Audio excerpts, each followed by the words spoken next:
The 2023 presidential election is less than 7 months away, and the People's Democratic Party, PDP, will be working towards wresting power from the ruling All Progressives Congress, APC.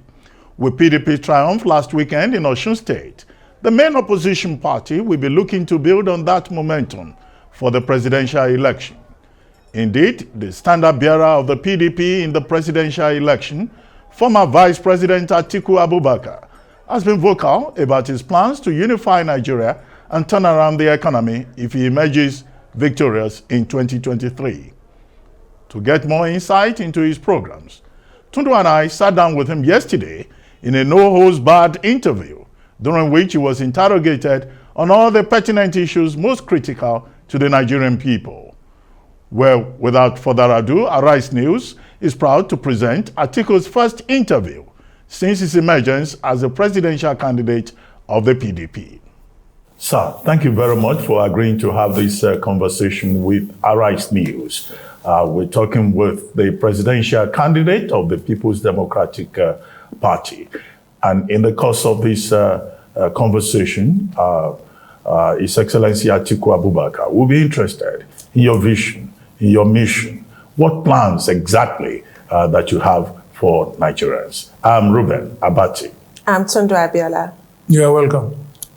Well, so let's kickstart the conversation by asking you about how you feel being a veteran, some people will say perpetual, presidential aspirant, candidate. And you've been in this business, since 1992. And here again, for 2023, you are the presidential standard bearer for the PDP. How do you feel this time, and what gives you the confidence that this time around you will succeed? Thank you, Ruben, for this question. But maybe I may have to take you back to my political journey or political history. If you recall, even when I was trying to run, to be the governor of my state, from old Gongola state up to, present-day Adamawa state, I ran 4 times before eventually I was elected as a governor, and then never served to become a vice president. And basically is, I am driven by passion and the desire to give back to this country or to my society what this country has done for me. Because if I were to be born around this time, I don't think I would have been that fortunate, that lucky to become what I have become today. So I am more or less driven by the passion to give back to the society what this society or this country has done so much for me. So basically, this is it. So it is not a new thing, either in politics or even in history. We have several leaders all over the world who have made attempts to serve their country. One of the greatest presidents, in the American history is Abraham Lincoln. He was somebody who ran up to 5-6 times before becoming the president of the United States. At this my age and what I have been able to accomplish, I don't think I desire anything more than the passion, to serve, my country and my fellow countrymen and women. So this is what is the driving force behind my persistent desire, to serve my country and its people. Some within even your party struggle to accept the idea of another northern president after what will be 8 years of a northern presidency under President Muhammadu Buhari. And this has found new expression, this resentment, when it was perceived that you rejected Governor Wike as your running mate, given that he's one of the bright hopes in the PDP. So why did you choose Governor Okowa as your running mate over Governor Wike? And how do you plan to unify your party so that Governor Wike and his supporters get behind your candidacy? Abiola, I also want you to recollect that I have contested this presidency a couple of times. And any time I lost, I did not try to blame anybody. I would first of all carry my grievances through the court law, to the Supreme Court. Whatever the Supreme Court decides, I accept. And then I move on and I plan for the future. So first and foremost, I don't think that Governor Wike was not rejected. Nobody was rejected in the party.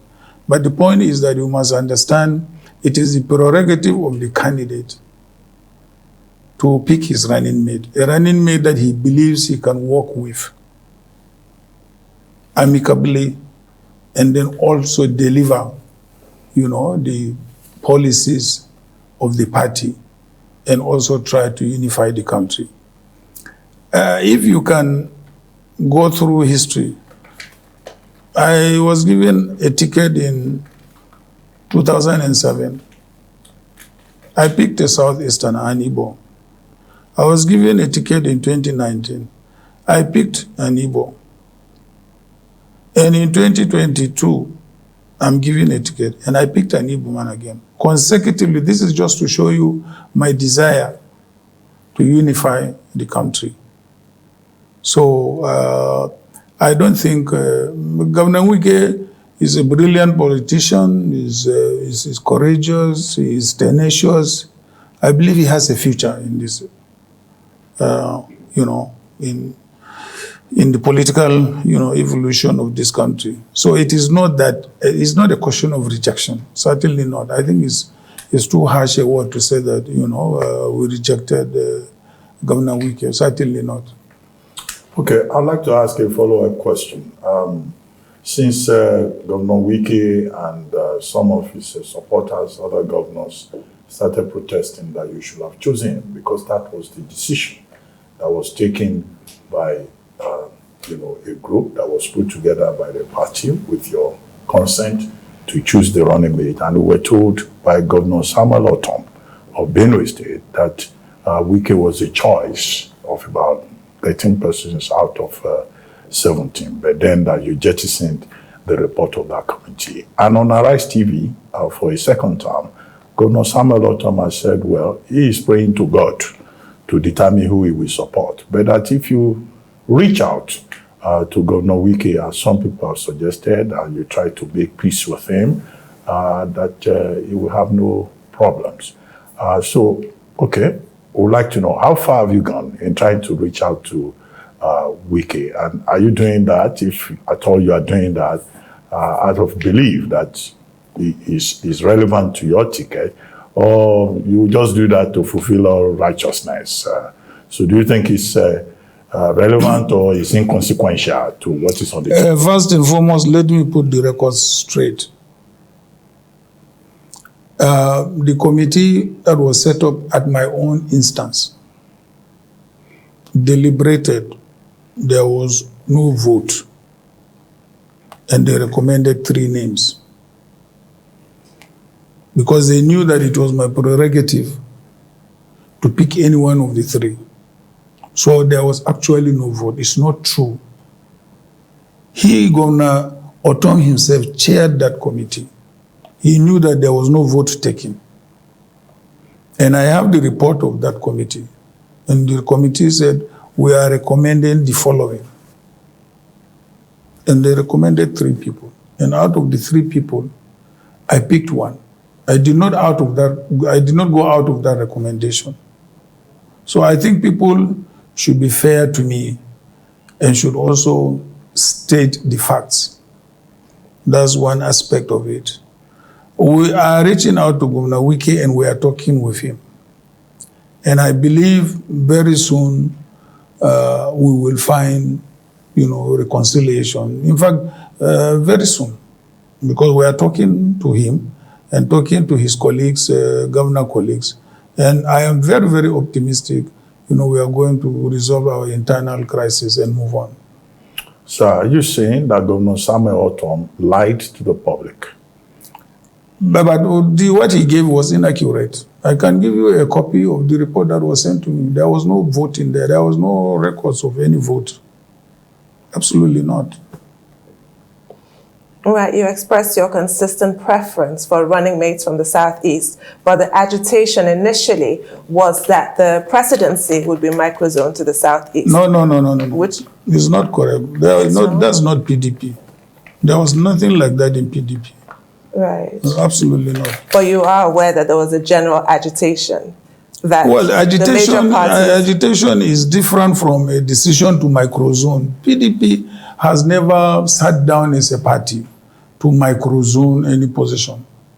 Yes, we have said there should be a rotation between North and South as far as the presidency and also key officers of the party as well as government is concerned. I mean, we started it.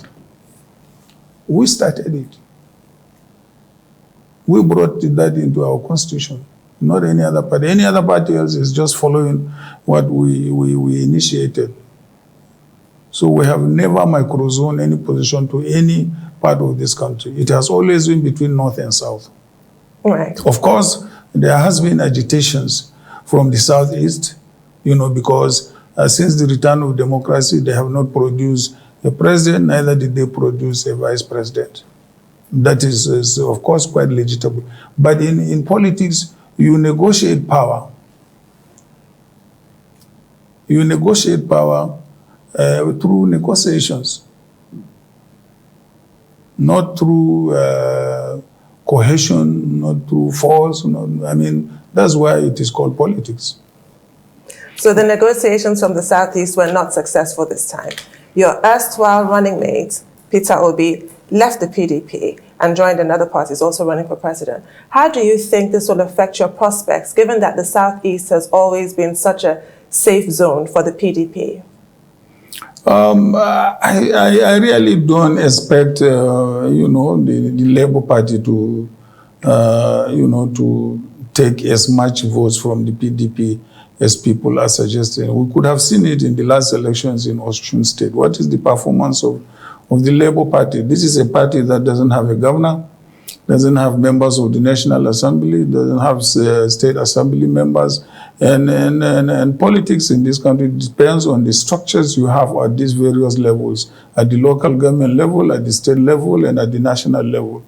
So it is very, very difficult to expect a miracle to happen, simply because Peter Obi is in the Labour Party.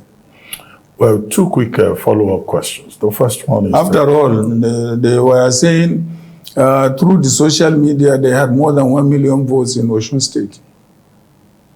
But how many votes turned out to vote for Labour Party? And then again, mark you, we are talking about social media. In the North, 90% of our people are not tuned to social media. Well, I was going to ask two quick follow-up questions on this issue of zoning and rotation. Now, the former governor of Ekiti State, Peter Ayo Fayose, one of the reasons he put up as his own grievance is that Section 3C of the PDP constitution is very clear about rotation, about zoning.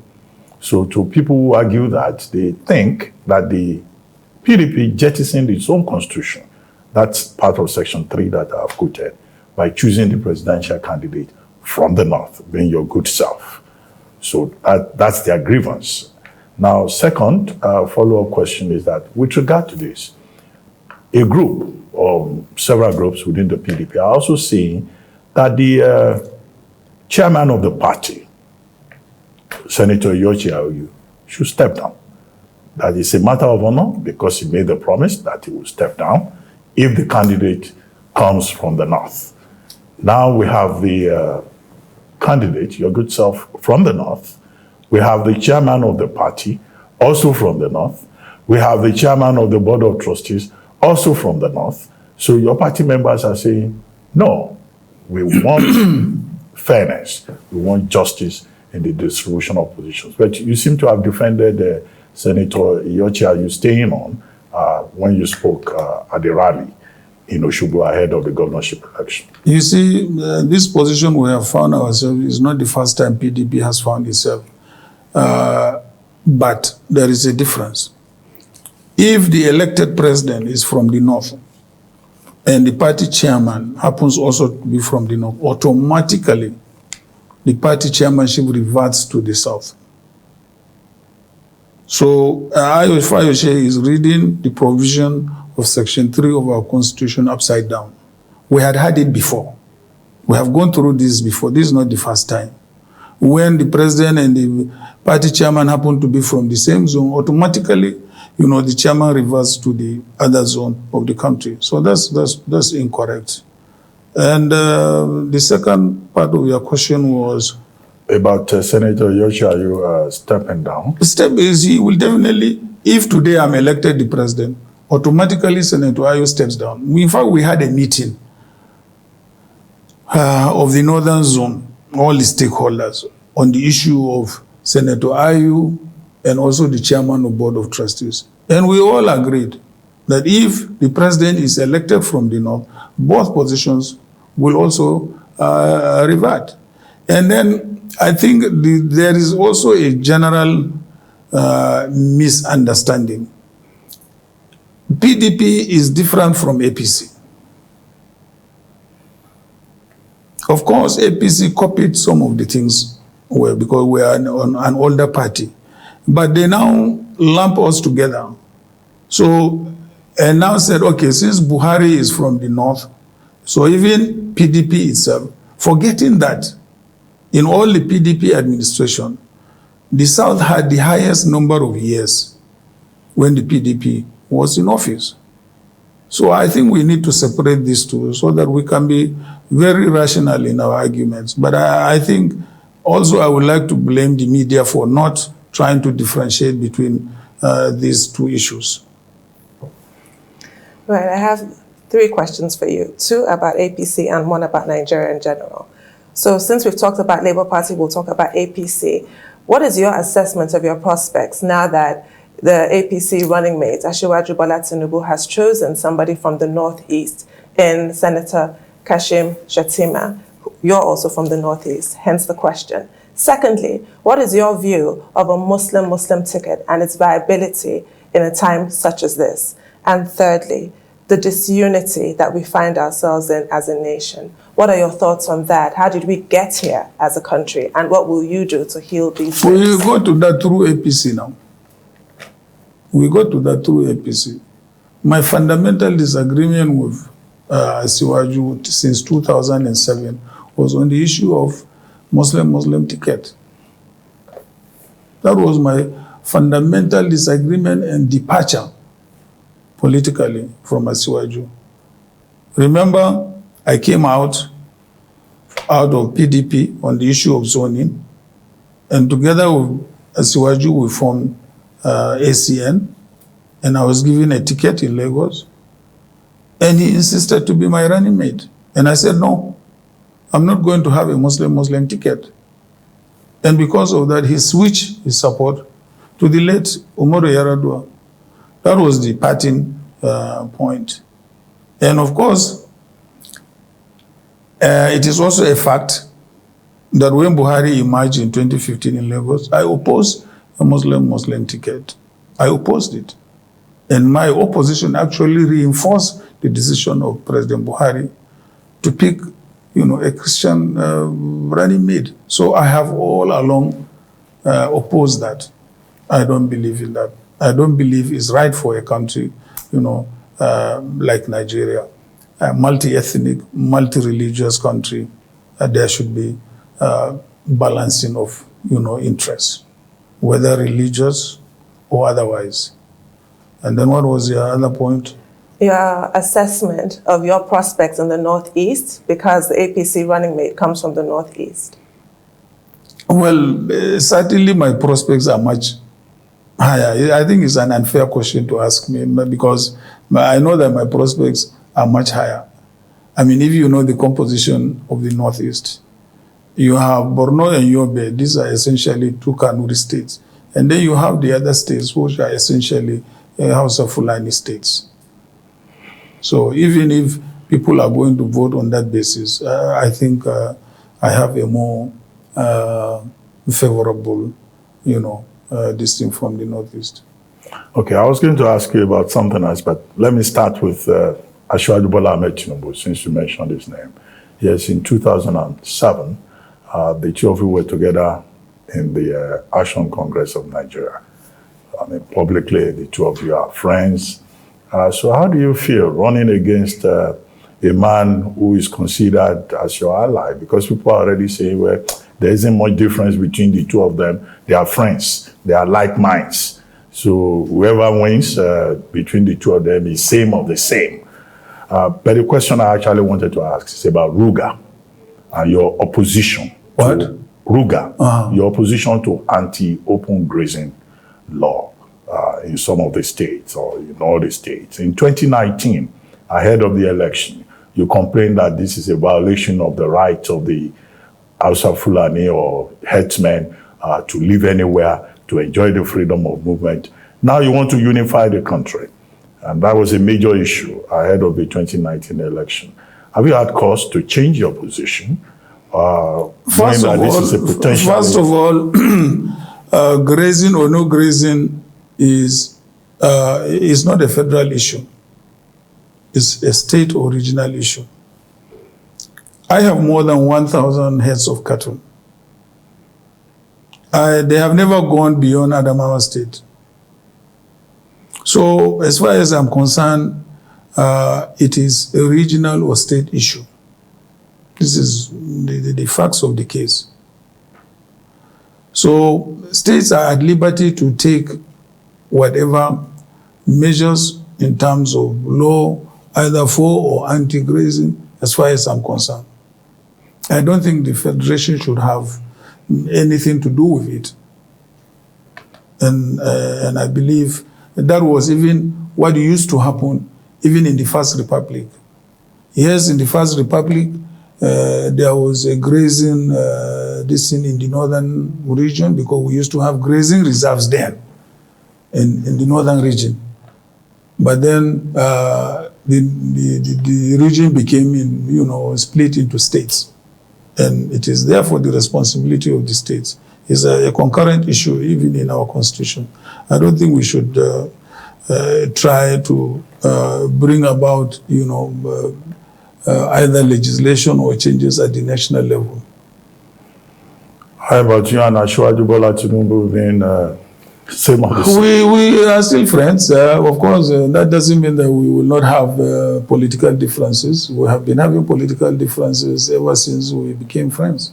Nothing unusual about that. Okay, you are determined to beat him at the polls. Of course. I'm sure.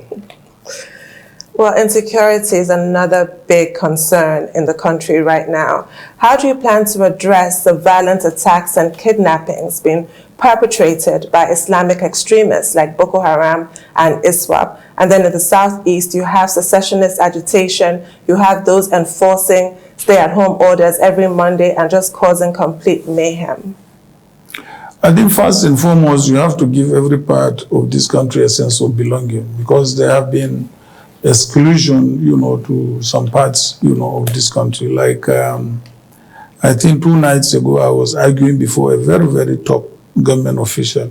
I said, how come, which is a common knowledge to most of the media houses, we have 17 security outfits in this country, and all of them being headed, by one section of the country. That's a very, very serious imbalance. So how are you now going to expect, people not to protest or to rise? And then, of course, secondly, there is insufficient number of law enforcement agencies or agents on the streets. And there is insufficient number of policemen on the streets. I give you an example. Egypt has a population of about 80 million. They have more than 2 million policemen on the streets. Here we are, Nigeria, we have over 200 million people, population, and less than 300,000 policemen on the streets. You know, the numbers cannot don't reach. So there has to be a massive recruitment of Nigerians into the police, not only massive recruitment, but training and equipping. And then there has to be, every part of this country has to be given a sense of belonging. And I'm also a supporter for, state police. In the United States, they have about 3-4 levels of police. From state police to county police to borough police to city police, all types of police are there. We need to review that in our constitution and make sure that we provide for levels of police men, at the various parts of the states or the country. When I was growing up, we had a local police, and we had only maybe 2 or 3 or 5 of them in my locality, and there was law and order.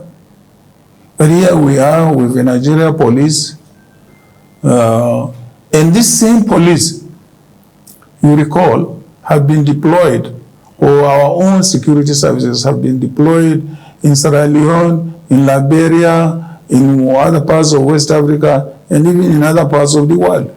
But because they were fully equipped and well trained by the international organizations, they perform extremely well. So, first of all, there should be a decentralization of the police. And then, of course, there must be an increase in the number of policemen on the streets. And then thirdly, they must be well trained and well equipped to deal with our security challenges. It's something we can do. Well, let's talk about your manifesto. Looks like the subject of removal of subsidies is conspicuously absent in that manifesto. Is this an oversight? It's not an oversight, but I thought Nigerians have now come to accept my position on the issue, of subsidy removal. Recall that when I was vice president, we had designed subsidy removal in 4 stages. And I was the chairman of subsidy removal committee. At that time, I worked very, very closely with former Governor Adams Oshimole, who was then president of the NLC. And we removed subsidy phase 1, phase 2. And by phase 2, by the time we finished phase 2, we had left office. We expected the next PDP government under late Umaru Yar'Adua to continue with the phase 2 and phase 3. That would have ended the issue of subsidy. But unfortunately, the policy got stuck. For one reason or the other, I don't know, because I had left the government. So I think it is inevitable that it has to happen, but it has also to be accompanied. And if you recall what we did in phase 1 and phase 2, the NLC made the demands on the issue of transportation, on the issue of allowances, increase in wages, which we all met. And then we removed phase 1 and phase 2. So I believe through negotiations again with the organized labor and also other sectors of the economy, that policy should resume and be completed.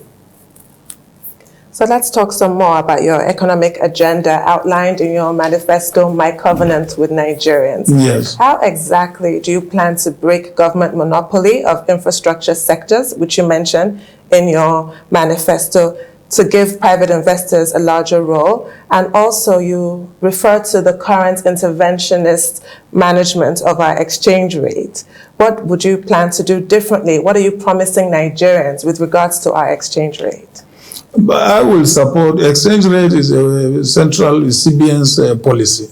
I am not expected, to interfere as such. But what I expect to see is that I expect to see a convergence, of the CBN exchange rate and as well as the parallel market. This is what I expect to see because, I am a market-oriented, person. I believe in the forces of the market. So this is what I expect the CPN to achieve, a convergence of the exchange rate. And what about government monopoly in infrastructure sectors? You have to, we had started it. Most of the reforms, like, were initiated by me as chairman of the Privatization Council. The telecoms reform, the oil sector reform, the pension reform, and so on and so forth. All these reforms were reforms that we initiated, and some of them we accomplished during our own administration. And what we intend to do is to continue with the reforms, the various sectors of the economy, whereby we can give the private sector more say as far as, building, let's say, of more rail lines are concerned to link various parts of the country, building more roads. You can give them tax incentives until they recover their investment and made some interest in it. Otherwise, where are you going to get the money from to do it if you don't encourage the private sector to come in? Well, sir, yesterday the national grid of Nigeria collapsed up to the point of zero output, the 6th time this year. And on your Twitter account, you tweeted that this is one collapse too many. It is the 6th time this is happening this year alone. Yes. That's part of your tweet. But there was an immediate rebuttal by Omoyele Sowore, who is also a presidential candidate in this race. And this is what he said. He said the national electrical grid collapse started when you and Obasanjo invested $16 billion to procure darkness for Nigeria. The Buhari regime came to gazette grid collapse as a law. Alhaji Atiku, don't pretend that you care about the national grid. We can't continue like this. That's another presidential candidate. What do you say to this allegation? Well, he is my opponent. What do you expect him to say? He has all along lived outside this country. He doesn't even know the policy implementation or even the policy initiative. We started to, when we came in, the total generation was about 4,000 megawatts. We initiated the building of 9 additional power stations. 9. And by the time those 9 were finished, the capacity has gone up from 4 to about 13,000 megawatts. Unfortunately, no correspondent increase as far as the transmission lines are concerned. There is no way when your transmission lines cannot evacuate the power you are producing that they will not collapse. So they keep on collapsing. And these additional 9 power stations were completed by Jonathan Umaru, who was on it. He died, and Jonathan continued, and he completed them. So that's why any time there is an increase in the power generation, and then you have a transmission system that cannot evacuate the power, there will be a collapse. So he doesn't even know, because he lives outside this country. He comes every 4 years and contests for the presidency and goes back. He fails and goes back again. So what does Sowore know about this country? Nothing, absolutely nothing. But what do you intend to do differently if you were to become president of Nigeria? Let me just give you a story, what I tried to do even during our own administration. I went to the president, I said, look, Mr. President, let us decentralize both generation and transmission. He said, what the hell do you mean? I said, look, let's use various other sources of power. Hydro, solar, even coal. We're still a developing country. And then break, the concentration. And the president said, no, he believed more in gas. I said, gas is going to be a problem for us because gas is only available in one location. And then it will take us longer time to have a gas plant that will supply the whole of this country electricity. And by the time you do that, you will find that the electricity you'll be generating is too heavy for our transmission. But if you decentralize the generation like in my zone, the Northeast, we have too many dams, they are lying idle. All what we need to do is install turbines. And then with our current transmission system, we can transmit the electricity. If you go to the Northwest, they also have too many large dams idling. All what you need to do is install, distant turbines, and they generate electricity. If you go to the South, then you can use whatever form of energy is available, whether it is gas or hydro or even coal. After all, Mr. President, I said the entire eastern region was being supplied by by coal from Enugu at that time. So what is wrong? But unfortunately, we had a divergence or disagreement as far as that issue was concerned, and he said we must go on gas. And that was how we started, the gas generating plants, additional 9. So I still believe it is something as a country we can consider to diversify our generation so that even with our current transmission lines, we can deliver, power to households and to everybody. It's a question of reviewing the policy. Sir, you've described the unveiling of NNPC Limited as a step in the right direction. What exactly is your vision for NNPC? My vision with NNPC was the kind of vision we have with the LNG. In other words, privatizing substantially,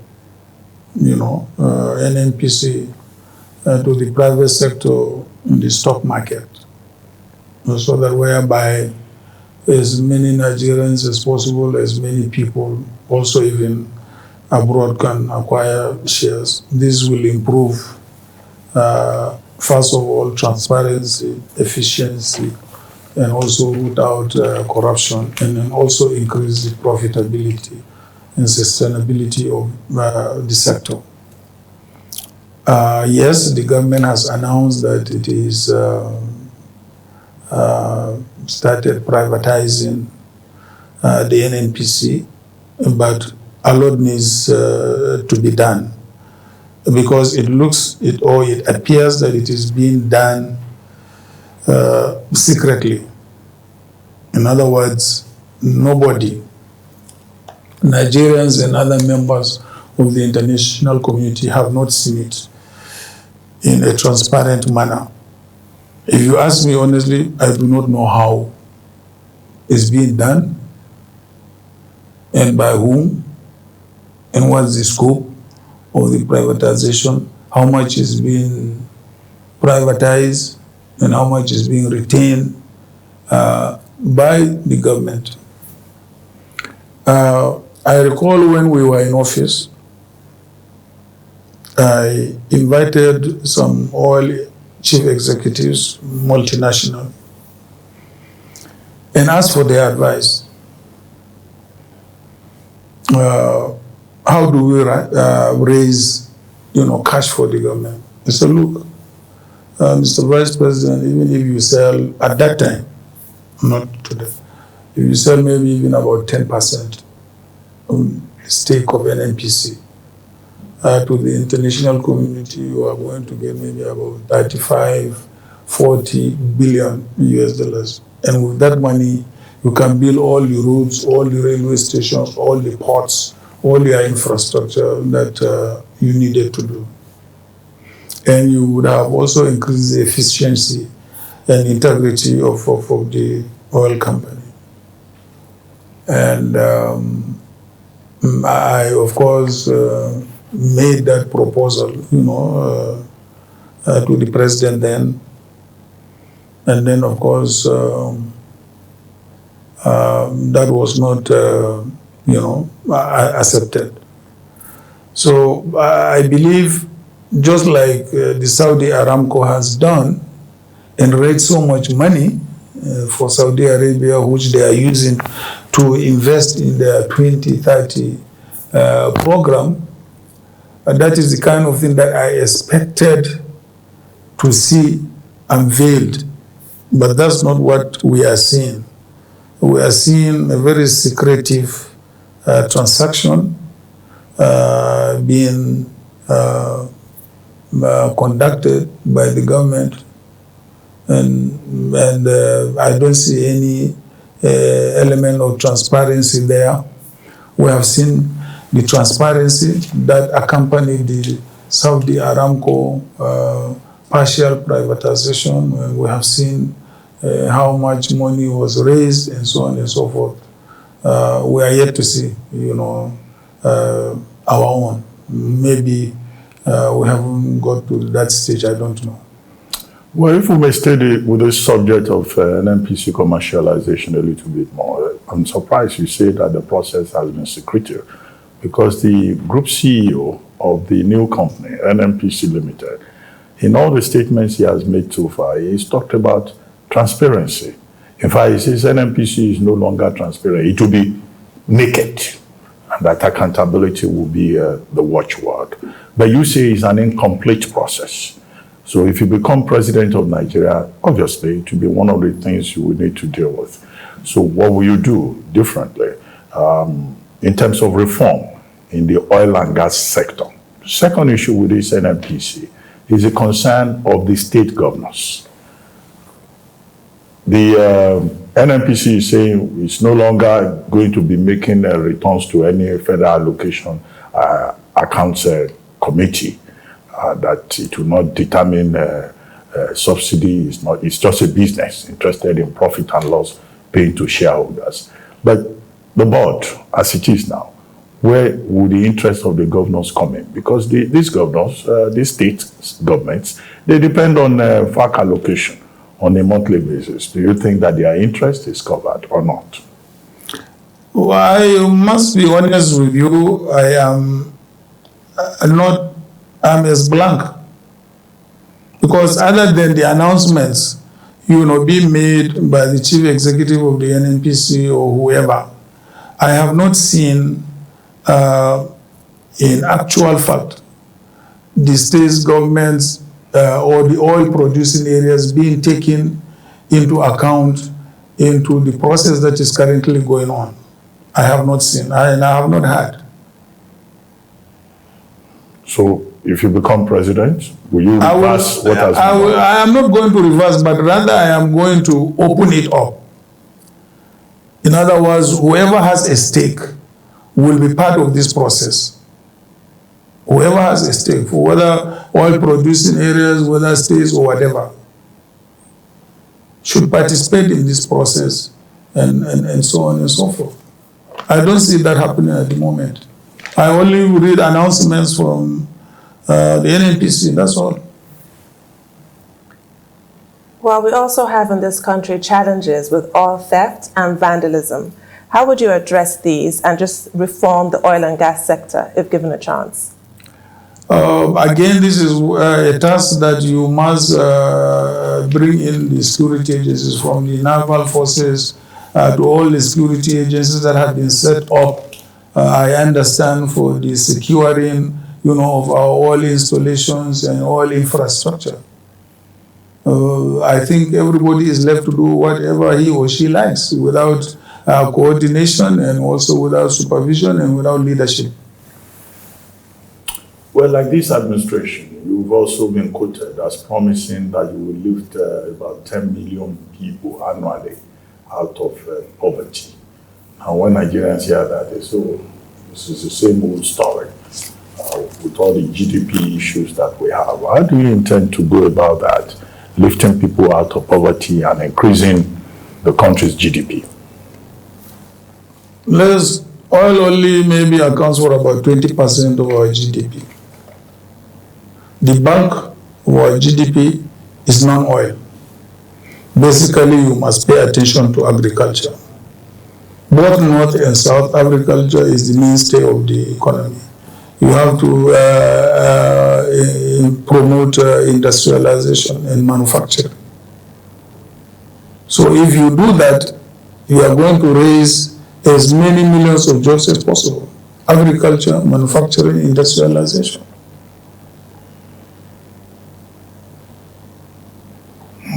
Right, you just mentioned Vision 2030 in Saudi Arabia, which is unfolding before our eyes. How do you envisage Nigeria without crude oil and Nigeria with a diversified economy? First of all, you have to use the crude oil revenue to help diversify your economy, because this is what they are doing. Yes. Yes. But the time will come when the last drop of crude oil. Of course. Sure. But by the time the last drop of crude is gone, you would have diversified the economy. So you would have diversified your agriculture, your manufacturing, your industrialization, and so on and so forth. Okay, let's talk education and health. What's your vision for developing the education sector? And health has also become very important. And some of your critics say, what is this attraction with Dubai? It's like you live in two countries. Sometimes you are here, the other period you are in Dubai, and they're asking, is it for medical tourism? Is that the Dubai attraction? What will you do to invest in education in Nigeria, invest, in health as leader of the Nigerian government if you win? If you can clarify this fixation with Dubai. There is no fixation by Dubai. It's just the handiwork of the media. Yes, I was in Dubai for a stretch during the COVID, and I used the period to do, my master's. That's the longest time I stayed in Dubai. Otherwise, I have never stayed in Dubai for more than 1 month. So it is the fixation or creation of the media, and many political opponents who keep on talking about Dubai, and so on and so forth. And of course, you must have known that I have invested heavily in education simply because of my passion and believe in education, in the private sector. I believe you also need the private sector in both education and in health. Today, you live in Lagos, you know that most of the healthcare facilities available to Lagosians are provided by the private sector, not by the public sector. How many people go to government hospitals or clinics or health centers in Lagos? And recall also that today, most of our universities are private sector universities. They don't go on strike. You don't hear them go on strike. You don't hear anything. The only places where you have strikes are the public universities. And this is simply because the government does not provide enough resources. What is there to maintain a university? Just make sure that you equip the university and also you pay the teachers regularly. I give you a story. One day I was going around my university and I went to the science lab. And I found a science assistant, lab assistant rather. And he was wearing the uniform. And I asked him from where is he? He said from the Southwest. I said, what did he study? He said he studied, was it one of the sciences, chemistry or something like that. And he was wearing a lab uniform. I said, but why are you working here? He said, well, he finished his science degree without seeing a lab in one of the Southwestern universities. And that's why he came here to do his NYSC. What he is seeing, he has not seen them until he finished his course.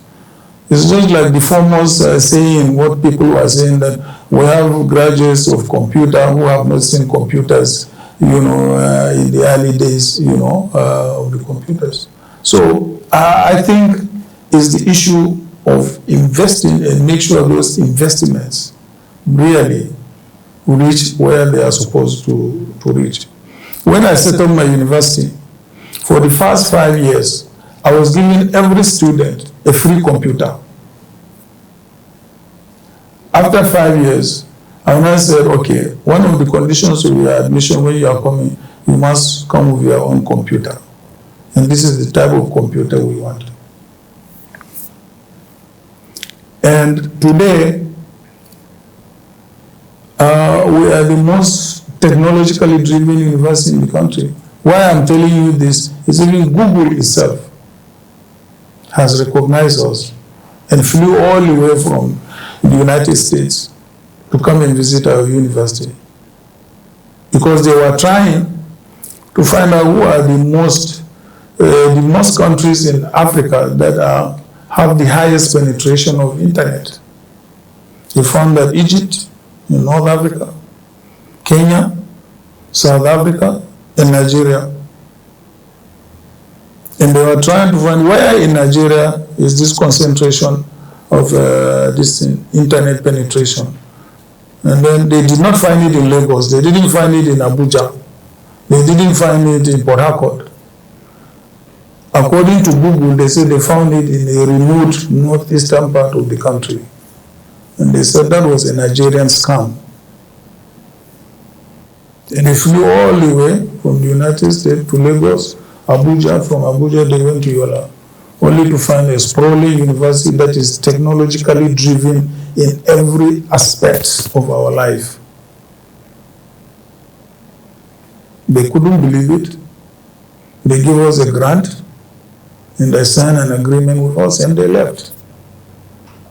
So it depends on the vision of the leadership. If, you elect an analog leadership, expect an analog management of whatever aspect of your national life, whether it is education, whether it is economy, and so on and so forth. You can't do that with me, my friend. If you are talking about business, I started business even when I was a civil servant. If you are talking of education, I have a passion for it, I am in it. If you are talking about agriculture and in industry, I have invested in agriculture and I have industries. What are you going to tell me about?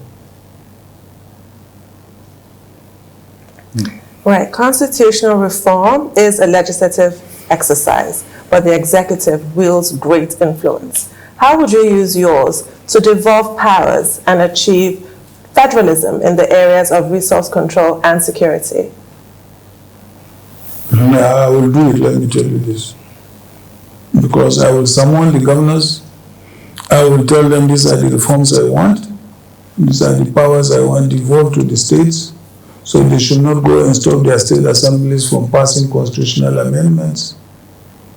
And I want to see a very, very lean federal government. Okay, let's talk again about your manifesto, in which you talked about a special presidential welfare initiative for security personnel in the country. Earlier on, you talked about how we don't have enough policemen, how security agents are overstretched. You talked about your support for state police. But in terms of welfare, what would be the content of that initiative? What I mean about the welfare, before it was traditionally, you see, barracks accommodation being provided for our security agencies.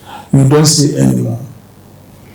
You see allowances being paid to them, they are not being paid to them. Even where they lose their lives, their families are not looked after, are not catered for.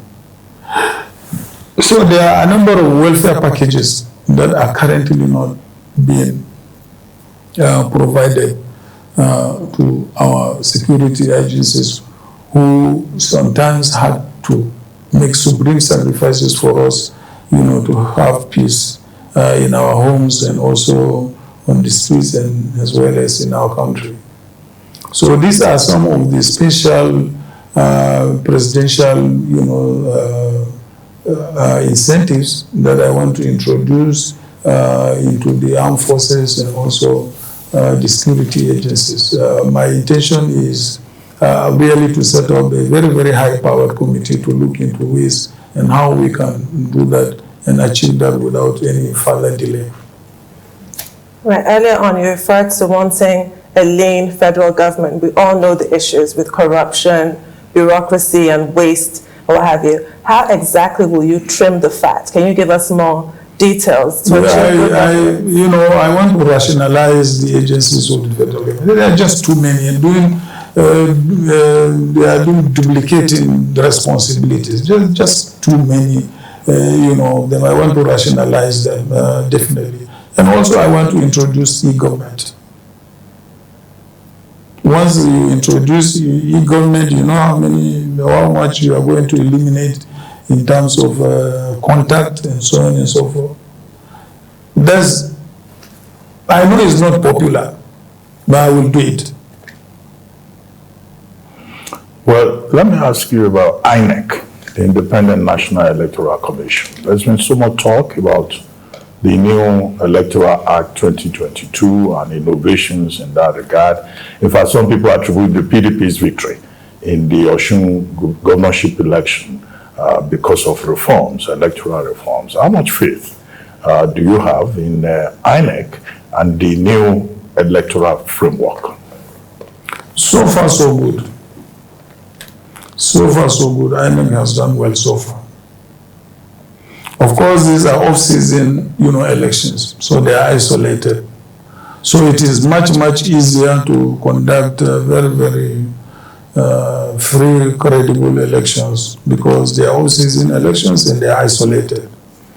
Let's see what happens when we have nationwide elections.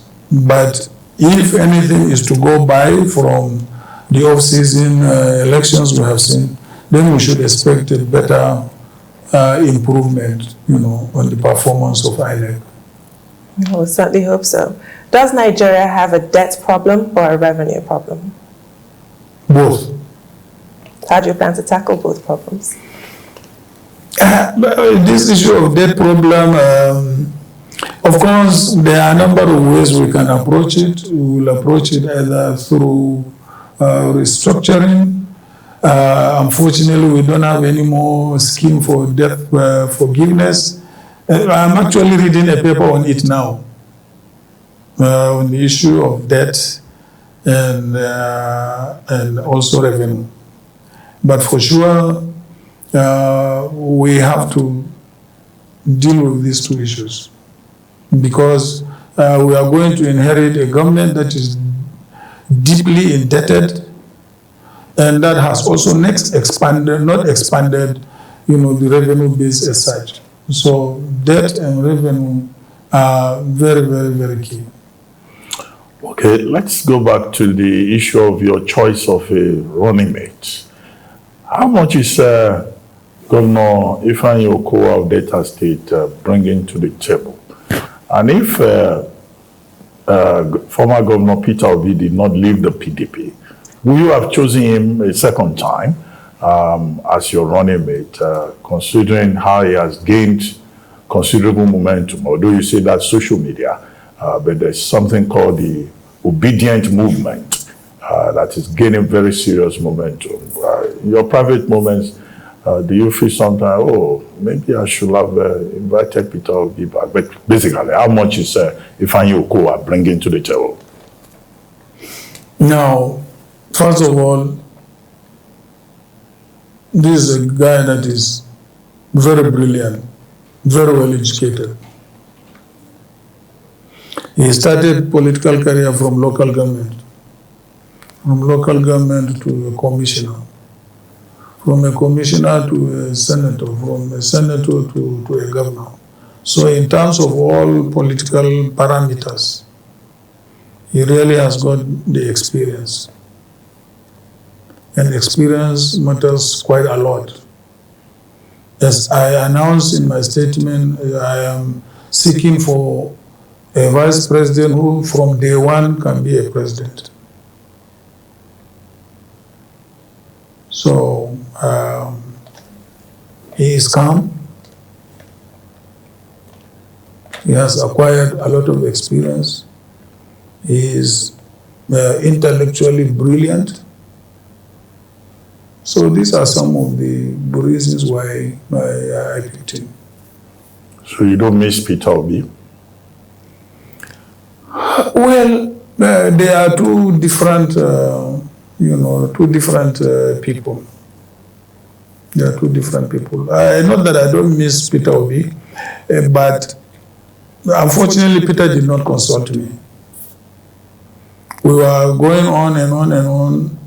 Then suddenly I heard he has announced to be in the Labour. I think he informed me 3 days after he declared for Labour. So he did not even consult me. All right, you just outlined for us some of the sectors that you're involved with business-wise. Yet the perception lingers in some minds of corruption where you are concerned. Can you dispel that perception? I have challenged the people of this country over and over and over again. If you have got any corruption case against me, please bring it up. Please bring it up. Nobody has come up with any corruption. Yes, I was accused of corruption just like any other person else in public office. And I was investigated and nothing was found. So what else do you want me to do? Well, there are many who will admit readily, yes, that you're not being convicted in the court of law on the basis of charges. But is there a way then you judge an individual?